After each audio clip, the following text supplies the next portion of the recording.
What up, African world, and welcome back to another video of African history, culture, and worldview. And welcome back to my series, A Closer Look. Today, we'll be taking a closer look at the Siddi people of India.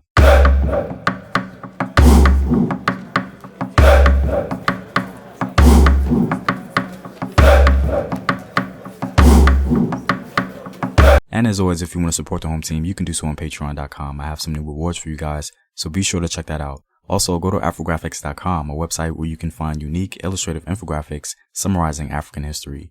All links to Patreon, Afrographics, and home team merchandise are in the description box below. The Siddis are an Afro-Indian ethnic group that settled in North Karnataka, especially in the Uttara Kannada district. In general, the Siddi people are found mainly along the west coast of India. According to records and scholars, the Siddis are descendants of Africans who were brought to India mainly by Arab, Portuguese, and Dutch voyagers. The slave trade between Western India and East and Southeast Africa sheds light on the origin of the Siddis. The African ancestors of the Siddi people are thought to have first arrived in India in or around 628 AD. More Africans began to arrive after this time following the first Islamic invasions of India in the 8th century. Some of the Africans who later settled in India were also soldiers of the Islamic invasion. Even later, the Portuguese began to bring more Bantu peoples from Southeast Africa, and these Africans later converted to Islam or Hinduism. Aside from the Siddi people's common origin, there are three distinct religious groups among them: Hinduism, Islam, and Christianity. They, of course, seem to have adopted these faiths largely due to history. The Siddi people are no doubt unique when it comes to the history of enslaved people, because on an individual level, many of them managed to gain positions of power, wealth, and influence, even becoming rulers of Indian states. Groups of Siddis, specifically from the region of Ethiopia, even formed their own nation, then known as a Janjira State. For a former enslaved population to gain such status, wealth, and power over the generations is extremely rare.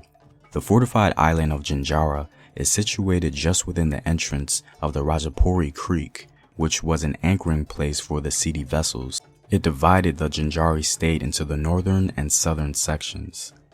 Half a mile east on the main island stands the town of Rajpuri, and 2 miles southeast of it is the fort of Danda. They form the headquarters of the land possessions of the Siddis, covering much of the modern district of Ragad. From this tract were drawn the revenue and provisions of Janjira. Janjira can be taken to be the best specimen of naval fort architecture of the Muslims. As the Siddis had to defend themselves, it had all the equipment necessary for a township, a palace, quarters for officers, private houses, mosques, 2 water tanks for drinking water, and an inner citadel overlooking the sea. There can be no doubt at all that the Siddi people influenced the direction of Indian history. One of the greatest known Siddis is Malik Ambar. Malik Ambar's influence on India was far-reaching, as his reforms in revenue and military administration was adopted by other Indian kingdoms. He founded new cities in India and is even considered a pioneer in guerrilla warfare for that region. As Prime Minister, Malik Ambar held undisputed control over Ahmadnagar's military and civil affairs, and his daughter had been assimilated into the Nazim Shahi royal household for 20 years. His family had also merged with the African component of the ruling class of neighboring Bijapur. Another great Siddi leader was Ikhlas Khan. Ikhlas Khan attained great power and held the position of Prime Minister in the court of Bijapur. Ikhlas Khan was an Abyssinian or Ethiopian noble who bore the name of Malik Rehan Habshi. He served the sultans of Bijapur and was rewarded for his loyalty and abilities with the title of Ikhlas Khan. During the reign of Ibrahim Adil Shah II, Ikhlas Khan was given the title of Wakil-u-Sultanate or Commander of the Army, and also served as finance minister. He attained great influence and power, and was appointed to the position of chief minister under Muhammad Adil Shah.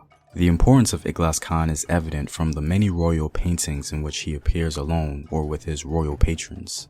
There are many other influential Siddi people throughout Indian history, such as poets, commanders, and naval admirals. The Siddi people are perhaps the only Afro-descended people to go on and form or rule multiple states and kingdoms in the land in which they were enslaved, the key word being multiple.